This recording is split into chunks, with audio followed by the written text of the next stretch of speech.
Hi, I'm Emily. Coming back to my hometown after college should have felt comforting, but stepping into my late father's house felt more like entering a cold, unfamiliar place. My stepdad Paul, his wife Susan, and their kids Mark and Lucy had turned the house into something I barely recognized. The warmth and happiness that once filled the house were gone, replaced by a heavy, uncomfortable silence that felt like it was choking me.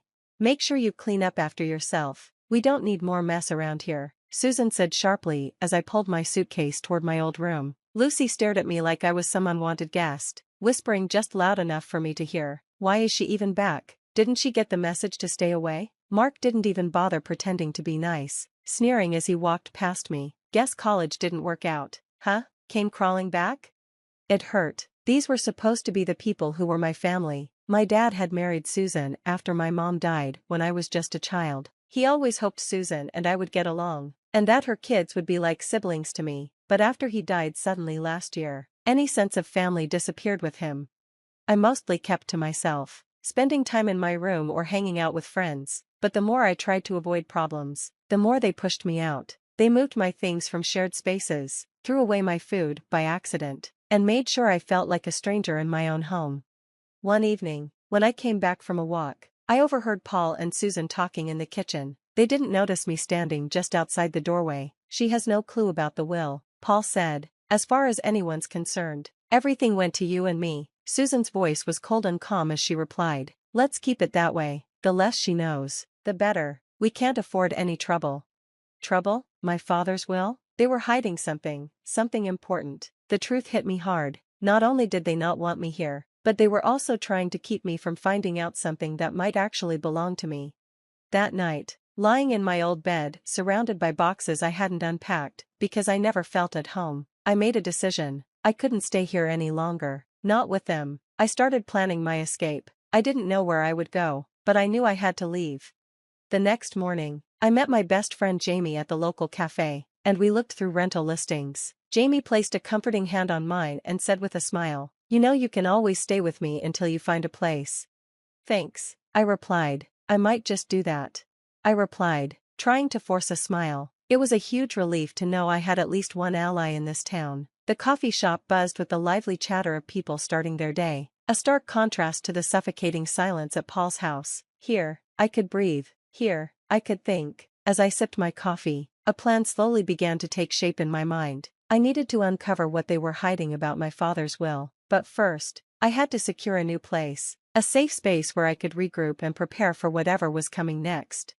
Moving into my tiny apartment felt like stepping into a completely different world, a small, cramped world, but it was mine. The freedom was thrilling, even though the financial pressure was real. I scraped by with an online business, selling handmade crafts I'd started making as a hobby. It wasn't much, but it was a beginning, a step towards something bigger, something that belonged to me.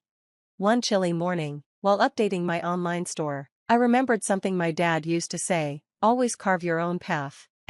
No matter how tough it gets, keep your chin up and push forward." His words felt like a soothing balm to my tired spirit. He had always been my source of strength, teaching me how to be resilient when life threw challenges my way. With his advice echoing in my head, I knew it was time to deal with the situation at the house. I needed answers, and there was only one place I could get them. I made an appointment with my dad's lawyer, Mr. Thompson, hoping he could help me figure out what was really going on. Sitting across from him in his office, surrounded by the scent of old books and leather, I felt a mix of nervousness and hope. "I've been wondering about the house," I said, trying to keep my voice steady. "I have concerns about how things were handled after my father passed." Mr. Thompson adjusted his glasses and pulled a thick file from his desk drawer. "Well, Emily, according to your father's will, the house was left entirely to you." The room seemed to spin as I processed what Mr. Thompson had just told me. "The house belongs to me?" I managed to say, still in shock. "Paul may have had other ideas," Mr. Thompson replied calmly, "but your father was very clear in his intentions. Here, take a look for yourself." He handed me a copy of the will and pointed to a specific clause. My hands trembled as I read it, seeing my father's words written out, a clear confirmation of what should have been mine all along. The drive back to my apartment was a blur of emotions: anger, relief, determination, all swirling inside me like a storm. I thought about the days I'd spent with my dad in our backyard, him teaching me how to negotiate, how to stand my ground, and never let anyone push me around. You've got to stand tall, Emily, he would say, no matter what. Armed with the truth and my father's lessons, I knew what I had to do. This wasn't just about the house anymore. It was about exposing Paul for the liar he was and for dishonoring my father's memory.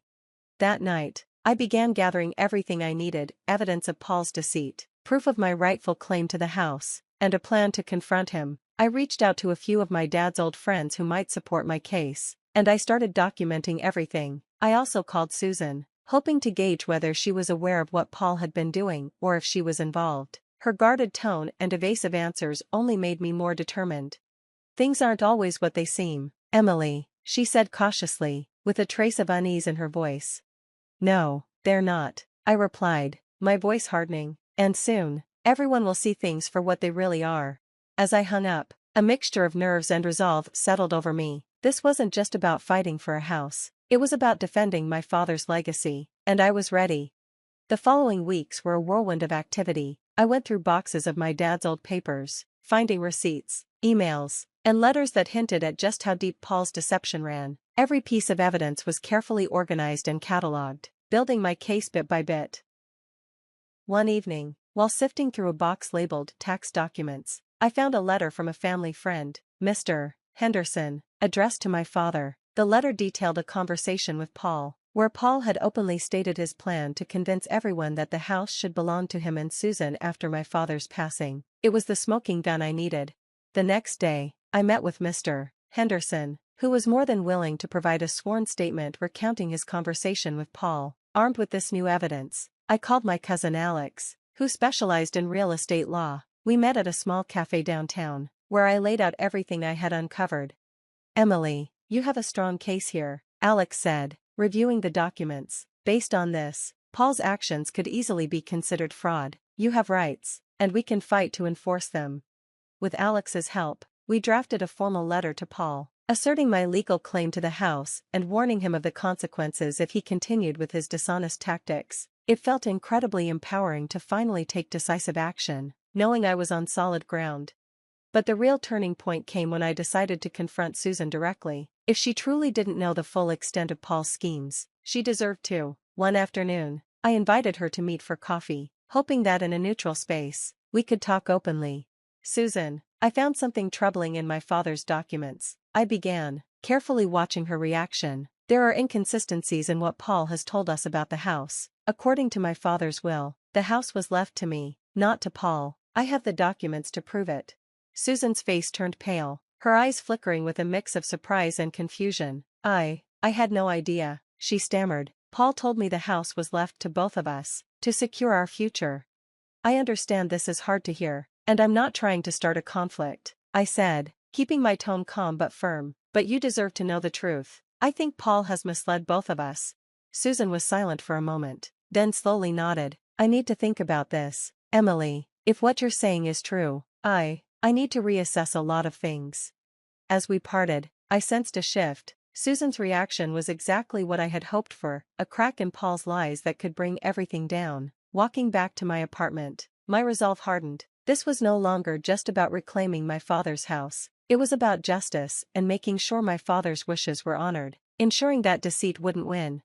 The day of the confrontation felt like the climax of a storm that had been brewing for months. I had everything prepared, the evidence neatly organized in a folder, testimonies from key people, and most importantly, the support of my friends and family. I invited Paul, Susan, and their kids over under the pretense of discussing family matters.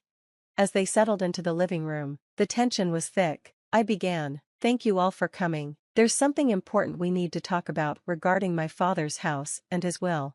Paul scoffed, his arrogance clear. "Here we go again, Emily. What now? More accusations?" I didn't flinch. "Not accusations, Paul, facts." I laid out the documents on the coffee table: my father's will, the letter from Mr. Henderson, and legal assessments. According to these documents, confirmed by multiple legal advisors, this house was left to me, not to you. Paul, you've been lying to everyone. Susan's eyes darted between the papers and Paul. "Is this true, Paul? Did you lie about the will?" Paul's calm exterior cracked, his voice rising in desperation. "It's not like that, Susan. I did it for us. For our future. But Susan wasn't buying Paul's excuses. Her expression hardened as she fully turned to face him, her decision clear in her eyes. Lying about this? What else have you lied about, Paul? I can't do this anymore. She stood up, taking Mark and Lucy by the hands. We're leaving. I need to think about what's best for the kids and me. As they walked out, leaving Paul to deal with the mess he'd created, I felt a wave of mixed emotions. There was a sense of vindication for myself, but also sorrow for Susan and the children. In the weeks that followed, word of Paul's deceit spread quickly throughout the community. He didn't just lose his family, his reputation, once built on the image of a respectable family man, was in ruins. Socially ostracized and isolated, he faced the consequences of his actions. Meanwhile, I moved back into the house, the one that had silently witnessed so much of my life. As I unpacked, I came across a box of old letters and photos, memories of my father. Each one reminded me of his love and presence. It was in this home, filled with echoes of the past, that I truly realized what I had reclaimed. I didn't just make the house my home, I turned it into a space for community and healing. The business I'd started out of necessity grew and flourished, and I began hosting workshops to help others who were fighting their own battles against deceit and manipulation. Standing in the newly renovated living room, now alive with laughter and conversation from a local support group meeting, I felt a deep connection to my father's legacy. This house, once a place of conflict, was now a sanctuary, a place of healing and strength. This victory wasn't just about winning back a house or defeating a deceitful stepfather. It was about reclaiming my life, honoring my father's memory, and building a future on the values of integrity and resilience he had instilled in me. And that brings us to the end of the story. Now, I have a question for you. If you were in Susan's position, would you have made the same choice to leave Paul after discovering the truth? Or would you have tried to find another solution? What would you do differently, and why? I'm really interested to hear your thoughts, so please share them in the comments below. If you enjoyed this video, don't forget to like and subscribe for more stories like this. Your support means a lot and helps keep these stories coming. Thanks for watching, and I can't wait to read your responses.